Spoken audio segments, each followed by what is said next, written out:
Indian imports మీద 25% tariff వేసిన Trump నిన్నటి ట్వీట్స్ చూస్తే ఇంకా ఈ టారిఫ్ పెంచేటట్టే కనబడుతున్నారండి.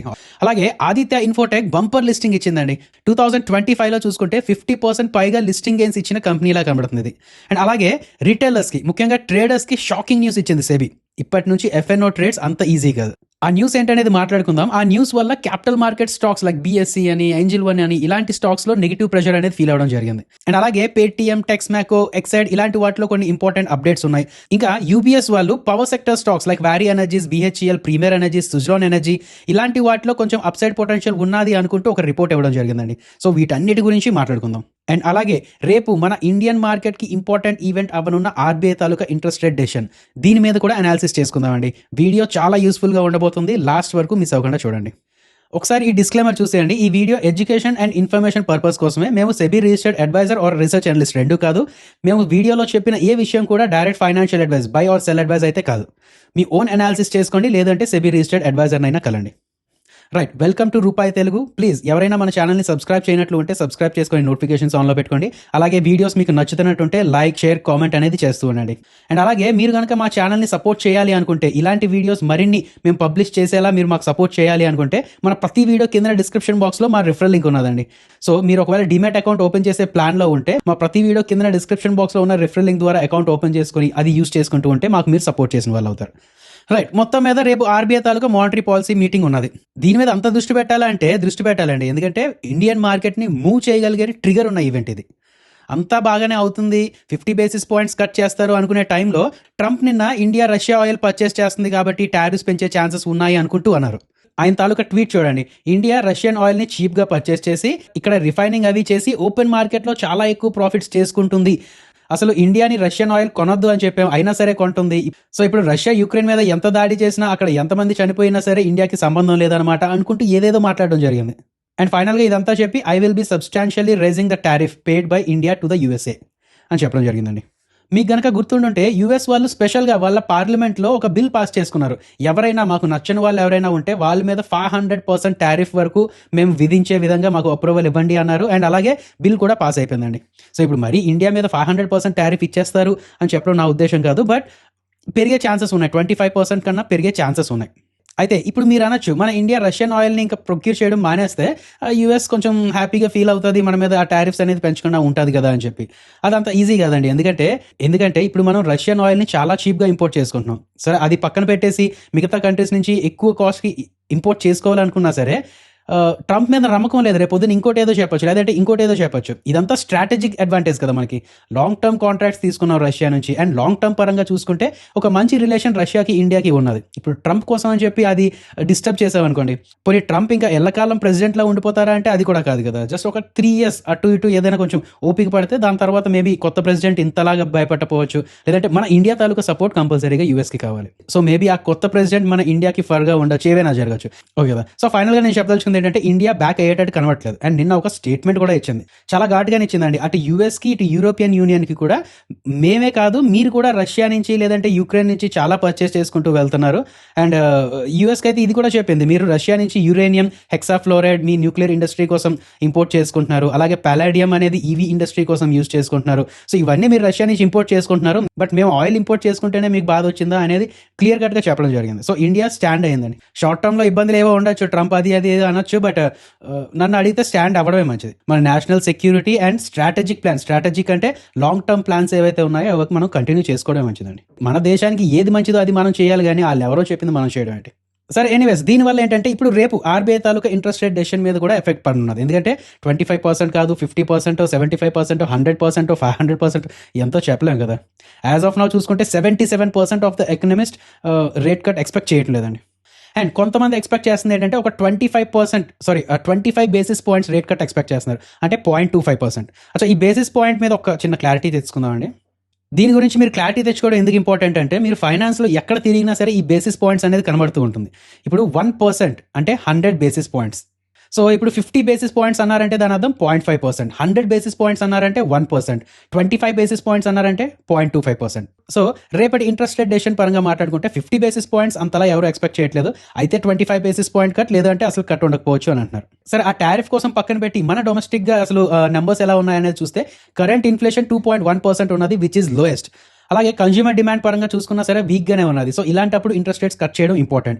జీడీపీ గ్రోత్ చూసుకున్నా స్లో డౌన్ అవుతుంది. సో ఏది చూసుకున్నా మన ఇంటర్నల్ ఫ్యాక్టర్స్ ఏది చూసుకున్నా సరే ఇంట్రెస్ట్ రేట్ కట్ చేయడమే మంచిదని చెప్తుంది. బట్ యాజ్ సెడ్ టారిఫ్స్, ఆ ట్రంప్ తాలూకా టారిఫ్స్ ఎఫెక్ట్ ఎలా ఉండబోతుంది అనేది కూడా అసెస్ చేసి అప్పుడు డెసిషన్ తీసుకుని ఉన్నారు అనిపిస్తుంది.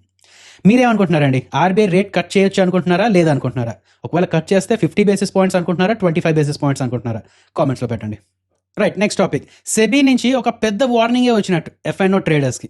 వార్నింగ్ అంటే డైరెక్ట్ వార్నింగ్ అని కాదు, బట్ ఇది ఇలాగే ఇంపోర్ట్స్ తగ్గించడానికి టారిఫ్స్ ఎలా పెంచుకుంటూ వస్తున్నారో ఇటు సెబీ కూడా ఎఫ్ఎన్ఓ ట్రేడర్స్ తాలూకా వాల్యూమ్స్ తగ్గించడానికి కొన్ని యాక్షన్స్ అనేది తీసుకుంటుందండి. ఇది ఎంతవరకు మంచిది, ఎంతవరకు చెడ్డది అనేది ఫ్యూచర్ విల్ డిసైడ్. అయితే ఇది డైరెక్ట్గా సెబీ నుంచో లేదంటే ఫైనాన్స్ మినిస్టర్ నుంచో ఇంకా పూర్తి ఫైనల్ రిపోర్ట్లా రాలేదు. సో స్పెక్యులేషన్, సిఎన్బిసి వాళ్ళు ఏంటంటే ఇలాంటి ఒక మీటింగ్ జరుగుతుంది అండ్ ఇలాంటి డెసిషన్స్ తీసుకోవచ్చు అని ఒక స్పెక్యులేషన్ రిలీజ్ చేయడం జరిగింది. అండ్ సెబీ ఇప్పటి వరకు ట్రేడర్స్ కోసం ఆలోచించడం నార్మలే, బట్ ఫైనాన్స్ మినిస్టర్ కూడా ఇందులో ఇన్వాల్వ్ అయ్యింది అని చెప్తున్నారు కాబట్టి ఇంకొంచెం ఇంట్రెస్టింగ్గా ఉన్నది. ఫైనల్ వర్డ్గా చెప్పాలి అంటే సెబీకి ట్రేడర్స్, ముఖ్యంగా రీటైల్ ట్రేడర్స్ ఎఫ్ఎన్ఓలో డబ్బులు పోగొట్టుకోవడం ఇష్టం లేదండి. సో ఏం చేయాలి ఇప్పుడు? పార్టిసిపేషన్ తగ్గించాలి. ఎలా తగ్గిస్తున్నారు అంటే, ఒక్కొక్కటిగా చెప్పాలి అంటే వీక్లీ ఎక్స్పైరీస్ ఇప్పటికీ కూడా నార్మల్గా ఒక ఎక్స్చేంజ్కి ఒకటే వీక్లీ ఎక్స్పైరీ ఉన్నది కదా, ఇది కూడా తీసేసే ఛాన్స్ ఉండొచ్చు అంటున్నారు. ఇప్పటి నుంచి just monthly expiry or else by monthly, అంటే నెలకి 2 సార్లు మాత్రమే ఎక్స్పైరీ ఉంటుంది, లేదంటే మంత్లీ ఒకటే ఎక్స్పైరీ ఉంటుంది. అండ్ అలాగే ఇంకొకటి ఏంటంటే సెక్యూరిటీ ట్రాన్సాక్షన్ ఛార్జెస్ ఏవైతే ఉన్నాయో ఇవి ఎఫ్ఎన్ఓకి పెంచుతాము అండ్ క్యాష్ మార్కెట్కి తగ్గిస్తాము, అంటే తగ్గించే విధంగా ఫైనాన్స్ మినిస్టర్తో మాట్లాడతాం అని అంటున్నారు. బట్ నాకు తెలిసి ఇది పెద్ద వ్యాలిడ్ పాయింట్ కాదేమో. 5 రూపాయలు కట్టే చోట 10 రూపాయలు కట్టినా అది పెద్ద చేంజ్ అయితే ఉండకపోవచ్చు అని అనిపిస్తుంది. అండ్ ఆప్షన్స్లో మార్జిన్స్ పెంచుతాము అని అంటున్నారు, బట్ బయర్స్కి చూసుకుంటే ఏదైనా అదే మార్జిన్స్. సో ఒకటే ఏంటంటే వీక్లీ ఎక్స్పైరీస్ నుంచి బై మంత్లీ ఆర్ మంత్లీ ఎక్స్పైరీకి దింపితే మాత్రం కొంచెం ఎఫెక్ట్ అయ్యే ఛాన్సెస్ ఉన్నాయండి, వాల్యూమ్స్ ఎఫెక్ట్ అయ్యే ఛాన్సెస్ ఉన్నాయి. అఫ్కోర్స్ అది రీటైల్ ట్రేడర్స్ని కాపాడడానికి అయినా సరే, బట్ ఎఫెక్ట్ అయితే పడుతుంది, ట్రేడర్స్ మీద ఎఫెక్ట్ పడుతుంది. అండ్ అన్నిటికన్నా ముఖ్యంగా క్యాపిటల్ మార్కెట్ స్టాక్స్ మీద లైక్ బిఎస్సి అని, ఏంజల్ వన్ అని, వీటి మీద ఎఫెక్ట్ పడుతుంది కదా. అండ్ అందుకనే ఆ స్టాక్స్ ఇవాళ బాగా నెగిటివ్గా రియాక్ట్ అవ్వడం జరిగింది. బట్ యాజ్ సెడ్ ఇదంతా అఫీషియల్ డేటా అయితే కాదండి. సో అఫీషియల్ డేటా కోసం వెయిట్ చేద్దాం. ఒకవేళ ఇలాంటి డేటా ఏమీ రాకపోతే ఇవాళ ఈ క్యాపిటల్ మార్కెట్ స్టాక్స్ ఏవైతే పడ్డాయో అవి మేబీ అదంతా కవర్ చేసుకునే ఛాన్స్ ఉన్నది. బట్ చూసుకుంటూ ఉండండి. ఈ పరంగా రిటైల్ ఇన్వెస్టర్స్కి నేను చెప్పదలుచుకుంది ఏంటంటే, మీరు ఒకవేళ అంటే స్టాక్ మార్కెట్ అంటే ఆప్షన్సే, అక్కడి నుంచే డబ్బులు వస్తాయి, ఇన్వెస్టింగ్లో డబ్బులు రావు అని అనుకుంటే మీరు పొరబడుతున్నట్టే అండి. లాంగ్ టర్మ్ ఇన్వెస్టర్స్ కూడా మంచి డబ్బులే చేసుకుంటున్నారు. డిసిప్లైన్డ్గా అనాలిసిస్ చేసుకుంటూ, డిసిప్లైన్డ్గా రిస్క్ మేనేజ్మెంట్ రూల్స్ పాటిస్తూ, డిసిప్లైన్డ్గా ఇన్వెస్టెడ్గా ఉంటే మాత్రం ఆప్షన్స్ ట్రేడర్సే కాదు, ఇన్వెస్టర్స్ కూడా మంచి డబ్బులే చేసుకుంటూ ఉంటారు. అయితే మీకు ఒక మంచి ప్లాట్ఫామ్ కావాలండి అండ్ అందులో ఉండే టూల్స్ అని లేదంటే ఫీచర్స్ అవన్నీ ఇది కొంచెం మంచిగా ఉంటే ఏంటంటే మీకు యాడ్ అవుతుంది, మీ స్టాక్ మార్కెట్ జర్నీ ఇంకొంచెం యాడ్ అవుతూ ఉన్నదన్నమాట. అందుకనే మేము ఫాస్ట్ అనేది ప్రమోట్ చేయడం జరుగుతుందండి. అసెడ్ మీరు ఒక మంచి బ్రోకర్లో అకౌంట్ ఓపెన్ చేసుకోవాలి అండ్ ముఖ్యంగా మాకు మీరు సపోర్ట్ చేయాలి. రూపాయి తెలుగు ఛానల్ ఇలాగే వీడియోస్ పెట్టుకుంటూ ఉండేటట్టు సపోర్ట్ చేయాలి అనుకుంటే ప్లీజ్ మన ప్రతి వీడియో కింద డిస్క్రిప్షన్ బాక్స్లో ఉన్న రెఫరల్ లింక్ ద్వారా అకౌంట్ ఓపెన్ చేసుకొని అది యూస్ చేసుకుంటూ ఉండండి. రైట్, ఇవాళ ఆదిత్య ఇన్ఫోటెక్ లిస్ట్ అయింది అండ్ లిస్టింగ్ రోజు 51% జంప్ అయింది అండ్ దాని తర్వాత కూడా పెరిగిందండి. దీని గురించి మనం అనాలిసిస్ చేసుకున్నప్పుడు ఏం చెప్పాం? ఆదిత్య ఇన్ఫోటెక్ గురించి అనాలిసిస్ చేసుకుంటున్నప్పుడు స్కేర్సిటీ ప్రీమియం అనే ఒక వర్డ్ గురించి మాట్లాడుకున్నాం. సో మళ్ళీ మీరు ఒకసారి ఆ వీడియో చూసి అది ఒకసారి అనాలిసిస్ చేసుకోండి. మీ అనాలిసిస్లో అది యాడ్ చేసుకుంటూ ఉండడం మంచిది. స్కేర్సిటీ ప్రీమియం అంటారనమాట. ఒక ఇండస్ట్రీలో ఒకటే స్టాక్ ఉంటే మామూలుగా దానికి ఇచ్చే వాల్యుయేషన్స్ కన్నా కొంచెం ఎక్కువ వాల్యుయేషన్స్ ఇచ్చే ఛాన్స్ ఉంటుంది. లిస్టింగ్ గెయిన్స్ పరంగా మాట్లాడుకోవాలంటే ఎక్స్పెక్ట్ చేసిన దానికన్నా చాలా ఎక్కువ వచ్చింది అండ్ ఇప్పుడు పీఈ రేషియో కూడా క్వైట్ ఎక్స్పెన్సివ్ అయింది కాబట్టి ఒకవేళ ఇప్పుడు ఎవరైనా జంప్ అవ్వాలి అనుకుంటే మాత్రం I think it's not the correct time. మన ఐపీఓ వీడియోస్లో మీకు మాటికి చెప్తుంది ఏంటి, లిస్టింగ్ గెయిన్స్ కోసం అనాలిసిస్ వేరు అండ్ లాంగ్ టర్మ్గా చూసుకోవాలనుకుంటే అనాలిసిస్ వేరు. ఇప్పుడు లిస్టింగ్ గెయిన్స్ పరంగా మాట్లాడుకుంటే హైవే ఇన్ఫ్రాస్ట్రక్చర్ ఉన్నదండి. మొన్న ఒకసారి మనం వీడియో చేసుకున్నాం. హైవే ఇన్ఫ్రాస్ట్రక్చర్ లిస్టింగ్ గెయిన్స్ అలా ఉన్నా సరే ఆ స్టాక్తో ఎందుకు జాగ్రత్తగా ఉండాలి, అందులో ఉన్న రిస్క్ ఏంటి అనేది నేను మీకు చెప్పడం జరిగింది. రిస్క్ అనడం కన్నా అందులో ఉన్న స్పెక్యులేషన్ ఏంటి అనేది మీకు చెప్పడం జరిగింది. సో మీరు కూడా ఆ స్పెక్యులేషన్కి అలైన్డ్ అయ్యి ఉంటే అప్పుడు మీరు కావాలంటే కన్సిడర్ చేసుకోవచ్చు. కానీ జస్ట్ ఆ జిఎంపీ ఉన్నది కాబట్టి దాన్ని మీరు అప్లై చేసుకోవాలంటే లిస్టింగ్ గెయిన్స్ కోసం ఓకే నేను మీకు ఏం చెప్పలేనండి. బట్ లాంగ్ టర్మ్గా ఉంచుకోవాలనుకుంటే మాత్రం రిస్క్ ఏంటి అనేది నేను హైలైట్ చేసి చెప్తూ ఉంటాను. రిస్క్ అయినా స్పెక్యులేషన్స్ అయినా హైలైట్ చేసి చెప్పుకుంటూ ఉంటాం. సో వాటిని మీరు కన్సిడర్ చేసుకుంటూ ఉండండి. ఈ ఐపీఓ వీడియోస్ జస్ట్ మీకు అప్లై చేయాలా లేదా అని ఆలోచించడమే కాకుండా దాని తర్వాత కూడా హోల్డ్ చేయొచ్చా లేదా ఇలాంటి వాటికి కూడా ఏంటంటే అనాలిసిస్, దాని తాలూకా ప్రోస్ అని కాన్స్ అని చెప్పడం జరుగుతూ ఉన్నది. సో అవి కూడా చూస్తూ ఉండండి. ఇంకొక విషయం అండి, రేపు మార్నింగ్ జేఎస్డబ్ల్యూ సిమెంట్స్ ఐపీఓ మీద అనాలిసిస్ చేస్తూ ఒక వీడియో పబ్లిష్ చేయడం జరుగుతుంది. So IPO investors or else IPOs మీద ఇంట్రెస్ట్ ఉన్న వాళ్ళు ప్లీజ్ ఒకసారి వచ్చి చూడండి ఆ వీడియో. రైట్, ఇంకా రైల్వే సెక్టర్ పరంగా ఒక మంచి న్యూస్ వచ్చిందండి ఇవాళ. టెక్స్మెకో రైల్ అండ్ ఇంజనీరింగ్కి సెంట్రల్ రైల్వే నుంచి 73.12 crores వర్త్ ఆర్డర్ అనేది రావడం జరిగింది. చూడండి 73.12 క్రోర్స్ వర్త్ ఆర్డర్. ఇదేంటంటే రైల్వే ఎలక్ట్రిఫికేషన్ ప్రాజెక్ట్స్లో మేజర్ డెవలప్మెంట్. ఎందుకంటే ఇండియాలో రైల్వే మోడరైజేషన్ అనేది ఫుల్ స్వింగ్లో జరుగుతూ ఉన్నది కదా. సో ఈ టైప్ ఆఫ్ ఇన్ఫ్రాస్ట్రక్చర్ ఆర్డర్స్ వల్ల ఏంటంటే రైల్వే సెక్టర్ స్టాక్స్కి మంచి మూమెంటం క్రియేట్ అవుతుందండి. అంటే రైల్వే సెక్టర్ మోడరైజేషన్కి ఎక్కువ ఖర్చు పెడుతుంది అనేది తెలుస్తూ ఉంటుంది. సో ఇండివిజువల్గా ఇప్పుడు ఈ టెక్స్మాకో రైల్కి కొంచెం పాజిటివ్లా అనుకున్నా సరే మిగతా స్టాక్స్ కూడా కొంచెం ఫోకస్లో ఉండే ఛాన్సెస్ ఉన్నాయి. ఇలాంటి ఆర్డర్స్ ఇంకా వస్తున్న కొద్ది. ఇంకా ఈ ఆర్డర్ కోసం మాట్లాడుకుంటే 73.12 crores worth order central railway నుంచి వచ్చింది కాబట్టి సో పేమెంట్ సెక్యూరిటీ అది గ్యారంటీడ్. అండ్ 24 monthsలోనే ఎగ్జిక్యూట్ చేసేస్తారు కాబట్టి మరీ లాంగ్ టర్మ్ ప్రాజెక్ట్ అయితే కాదు. అండ్ కంప్లీట్ టర్న్కి ప్రాజెక్ట్ కాబట్టి కొంచెం మార్జిన్స్ కూడా ఎక్కువ మిగిలే ఛాన్సెస్ ఉండేటట్టు ఉన్నాయండి. అయితే ఇలా ఆర్డర్స్ వస్తున్నా ఇవన్నీ కాకుండా మీరు ఏం చేయాలి అంటే స్టాక్ తాలూకా ఫండమెంటల్స్ చెక్ చేస్తూ ఉండాలి. డెట్ లెవెల్స్ ఎలా ఉన్నాయి, ఎగ్జిక్యూషన్ ఎలా చేసుకుంటూ వస్తున్నారు అనేది కంప్లీట్ అనాలిసిస్ అనేది చేసుకుంటూ ఉండాలి. నెక్స్ట్ ఇంకా పేటీఎం స్టాక్లో చాలా పెద్ద డ్రామా జరిగిందండి. ఇవాళ కొంచెం నెగిటివ్ టెరిటరీలోకి వెళ్ళింది పేటీఎం. బట్ ఇందులో జరిగిన విషయం ఏంటంటే ఒక మేజర్ బ్లాక్ డీల్ జరిగింది. 18.7 million షేర్స్ అంటే almost like 3% of the equity ఈ ఒక్కరోజే చేంజ్ అయింది. బ్లాక్ డీల్ ద్వారా చేంజ్ అయింది అనమాట. అండ్ అంటే ఇప్పటికీ అఫీషియల్ స్టేట్మెంట్ అది రాలేదు. బట్ మ్యాక్సిమం అనుకుంటుంది ఏంటంటే చైనా తాలూకా యాంట్ గ్రూప్ ఏదైతే ఉన్నదో అది పేటీఎం నుంచి ఎగ్జిట్ అయింది అని. 3% ఎగ్జిట్ అంటే దాని అర్థం కంప్లీట్గా వాళ్ళు ఎగ్జిట్ అయిపోయినట్టు. వాళ్ళు ఏంటి పేటీఎంలో 27.9% ఎంతో స్టార్ట్ చేశారు అండ్ మెల్లిమెల్లిగా ఆఫ్లోడ్ చేసుకుంటూ ఇప్పుడు కంప్లీట్గా ఎగ్జిట్ అయిపోయినట్టు అండి. ఇప్పుడు ఒక అఫీషియల్ స్టేట్మెంట్ ఏమంటే బ్లాక్ డీల్లో వాళ్ళే ఎగ్జిట్ అయ్యారని తెలిసి అండ్ ఎవరు కొన్నారని తెలిసినా సరే కొంచెం మనకి ఇంకొంచెం క్లారిటీ వచ్చే ఛాన్సెస్ ఉన్నాయి. బట్ దీని దగ్గర నుంచి మేజర్ న్యూస్లో చెప్పాలి అంటే ఒక 5% డిస్కౌంట్లోనే ఈ బ్లాక్ డీల్ జరిగింది అని చెప్పి కొంతమంది అంటున్నారు. అండ్ దీనివల్ల ఒక పాజిటివ్లా చెప్పాలి అంటే ఈ యాంట్ గ్రూప్ అనే కాదు చైనీస్ ఓనర్షిప్ ఏదైతే ఉన్నదో ఇది కంప్లీట్లీ ఎండ్ అయిపోయిందండి. మీరు ఇక్కడ నుంచి తెలుసుకోవాల్సిన విషయం, గుర్తుపెట్టుకోవాల్సిన విషయం ఏంటంటే ఈ చైనీస్ ఓనర్షిప్ అనేది కంప్లీట్గా ఎగ్జిట్ అయిపోయింది. సో దానివల్ల ఏంటి, మేబీ మన ఇండియన్ కంపెనీస్లో ఫారెన్ ఓనర్షిప్ తాలూకా రెస్ట్రిక్షన్స్ ఉన్నాయి కదా. ఎస్పెషల్లీ ఇలాంటి సెన్సిటివ్ సెక్టర్స్లో చైనీస్ తాలూకా పార్టిసిపేషన్ ఆ ఓనర్షిప్ మీద కన్సర్న్స్ అవి ఉన్నాయి కాబట్టి ఇప్పటి నుంచి అటు ఆర్బీఐ పరంగా చూసినా ఇటు గవర్నమెంట్ పరంగా చూసినా సరే కాంప్లైన్సెస్ బాగున్నట్టు అనమాట. సో ఇక్కడ నుంచి రెగ్యులేటరీ తాలూకా ప్రెషర్ తగ్గుతుంది అండ్ మేబీ వీళ్ళ తాలూకా పేమెంట్ అగ్రిగేటర్ లైసెన్స్ ఏదైతే ఉన్నదో అది అప్రూవ్ అవ్వచ్చు. సో అర్థమైంది కదా, చైనీస్ తాలూకా ఓనర్షిప్ బయటకు వెళ్ళిపోయింది కాబట్టి, కంప్లీట్గా బయటకు వెళ్ళిపోయింది కాబట్టి ఇండియన్ కంపెనీ చూసినా ఆర్బీఐ చూసుకున్నా దీనికి ఇంకొంచెం కాంప్లైన్సెస్ తగ్గించే ఛాన్సెస్ ఉన్నాయండి. సో అది ఒక గుడ్ న్యూస్ టైపే. రైట్ నౌ ఎక్సైడ్ ఇండస్ట్రీస్ గురించి మాట్లాడుకుంటే ఇవాళ క్యూఎన్ తాలూకా రిజల్ట్స్ వచ్చాయి, బాగానే వచ్చినట్టు. బట్ స్టాక్లో కొంచెం నెగిటివ్ మూమెంట్ అయితే వచ్చిందండి. డీసెంట్ నెంబర్స్ పరంగా మీరు ఒకసారి అబ్జర్వ్ చేయండి. నెట్ ప్రాఫిట్ పరంగా 14.6% గ్రోత్ వచ్చింది. ఎబిటా మార్జిన్స్ కూడా ఇంప్రూవ్ అయ్యాయి. ప్రైస్ రియలైజేషన్స్ కూడా బాగానే ఉన్నాయి, అన్నీ బాగానే ఉన్నాయి. బట్ ఇవాళ ఎక్సైడ్ ఇండస్ట్రీస్ కొంచెం ఫాలో అవ్వడానికి రీజన్ ఏంటి అంటే ఓన్గా మేనేజ్మెంటే బయటికి వచ్చి ఇన్పుట్ కాస్ట్స్ అనేవి పెరుగుతూ ఉంటాయి అని చెప్పడం జరిగింది. అదేందా ఒక వార్నింగ్ ముందే ఇచ్చిందండి, ఇన్పుట్ కాస్ట్ అనేది పెరుగుతూ ఉంటాయి.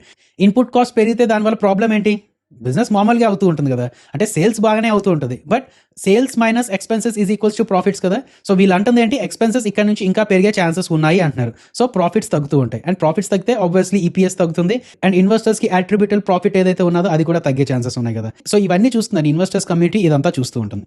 సో ఇప్పుడు యాజ్ అన్ ఇన్వెస్టర్ చెక్ చేయాల్సింది ఏంటంటే రా మెటీరియల్స్, అంటే ఇప్పుడు ఎక్సైడ్ ఇండస్ట్రీస్ రా మెటీరియల్స్ ఏంటి, లెడ్ అని, ప్లాస్టిక్ అని, యాసిడ్ అని, ఇలాంటి కాంపోనెంట్స్ తాలూకా ప్రైసెస్ ఎలా మూవ్ అవుతున్నాయి, అవి ఎంతలా పెరుగుతున్నాయి అండ్ దానివల్ల ఫ్యూచర్ మార్జిన్స్ మీద ఎంత ప్రెజర్ పడుతుంది ఏంటి అనేది చూస్తూ ఉండాలి. నౌ యూబీఎస్ ఇన్వెస్ట్మెంట్ బ్యాంక్ అనే సంస్థ ఒక థీమాటిక్ రిపోర్ట్ అనేది పవర్ సెక్టర్ స్టాక్స్ మీద ఇవ్వడం జరిగింది. సుజలాన్ ఎనర్జీ నుంచి బీహెచ్ఎల్ వరకు. ఇన్ఫ్యాక్ట్ క్లియర్గా చెప్పాలంటే బీహెచ్ఎల్ అని, ప్రీమియర్ ఎనర్జీస్ అని, వ్యారీ ఎనర్జీస్ అని, సుజలాన్ ఎనర్జీ అని, వీటి మీద కవరేజ్ అనేది ఇవ్వడం జరిగింది. ఫర్ ఎగ్జాంపుల్ బీహెచ్ఎల్ గురించి మాట్లాడుకుంటే వీళ్ళన్నది ఇక్కడ నుంచి 38% అప్సైడ్ పొటెన్షియల్ ఉన్నది అంటున్నారు. ఇది మేము ఇస్తున్న రిపోర్ట్ కాదు, యూబీఎస్ వాళ్ళు ఇస్తున్న రిపోర్ట్ అండి. అండ్ వాళ్ళు కూడా ఏదో ఒక డిస్క్లైమర్ అనేది ఇచ్చి ఉంటారు. సో కొంచెం చూడండి మీరు, ఇవి డైరెక్ట్ ఫైనాన్షియల్ అడ్వైజర్స్ కాదు, చెప్తున్నాం కదా, వీటిని ఇన్పుట్గా తీసుకొని మీ అనాలిసిస్ అనేది మీరు యాడ్ చేసుకుంటూ ఉండండి. సో ఈ బీహెచ్ఎల్ గురించి వాళ్ళు అంటుంది ఏంటంటే థర్మల్ పవర్ ఆర్డర్స్ అనేది ఇంక్రీజ్ అవుతున్నాయి అండ్ ఇక్కడ నుంచి నెట్ ప్రాఫిట్ అనేది ఒక 8 times అలా ఇంక్రీజ్ అయ్యే ఛాన్సెస్ కూడా ఉన్నాయి FY28 వరకు అంటున్నారు. తర్వాత ప్రీమియర్ ఎనర్జీస్ గురించి మాట్లాడుకుంటే ఇది కూడా ఒక 30% అలా అప్సైడ్ పొటెన్షియల్ ఉన్నది అంటున్నారు. అండ్ 10 GW తాలూకా బ్యాక్వర్డ్ ఇంటిగ్రేటెడ్ కెపాసిటీతో వీళ్ళ తాలూకా ఎబిటా 34 to 36% CAGRతో అలా గ్రో అయ్యే ఛాన్సెస్ ఉన్నాయి అంటున్నారు. అండ్ వీళ్ళు ఇచ్చిన మొత్తం రిపోర్ట్స్లో సుజలాన్ అనేది కొంచెం తక్కువ టార్గెట్స్ ఇస్తున్నారు, 25% అప్సైడ్ పొటెన్షియల్ ఉన్నది అంటున్నారు. వీళ్ళ తాలూకా రిపోర్ట్ ప్రకారం ఎబిటా ఇక్కడ నుంచి 41% అని, 46% అని అలా గ్రో అయ్యే ఛాన్సెస్ ఉన్నాయి అని చెప్పి అంటున్నారు. అండ్ యాన్యువల్ డెలివరీస్ కూడా 1.5 GW అలా వచ్చేది, ఇప్పటి నుంచి 4.2 GW కూడా నెక్స్ట్ 3 years వరకు 4.2 GW కూడా యాన్యువల్ డెలివరీస్ రావచ్చు అని అంటున్నారు అనమాట. సో మీరు ఈ రిపోర్ట్ చదివితే మీరు గుర్తుపెట్టుకోవాల్సింది ఏంటంటే పవర్ అప్ సైకిల్ అంటారు, అంటే పవర్ జనరేషన్ అని, ట్రాన్స్మిషన్ అని, డిస్ట్రిబ్యూషన్ అని, వీటిలో డిమాండ్ అని, ఇన్వెస్ట్మెంట్ తాలూకా పీక్ సైకిల్ అని పెరుగుతూ ఉంటుందన్నమాట. సో ఆ టైమ్స్లో ఏంటంటే ఇలాంటి స్టాక్స్లో నెట్ ప్రాఫిట్స్ అని ఇలాంటివి కొంచెం వచ్చే ఛాన్సెస్ ఉంటాయి. అండ్ సుజ్లాన్ పరంగా ఇంకొక గుడ్ న్యూస్ తెలుసు కదా మీకు, గవర్నమెంట్ వాళ్ళు ఒక క్లియర్ కట్ స్టేట్మెంట్ అనేది ఇచ్చారు. ఇండియాలో ఎవరు విండ్ పవర్ని ఇన్స్టాల్ చేసినా సరే కీ కాంపోనెంట్స్ అనేది మా ఇండియాలోనే తయారవ్వాలి, ఒరిజినల్ ఎక్విప్మెంట్ మ్యానుఫ్యాక్చర్ ఇండియానే అవ్వాలి అని చెప్పారు.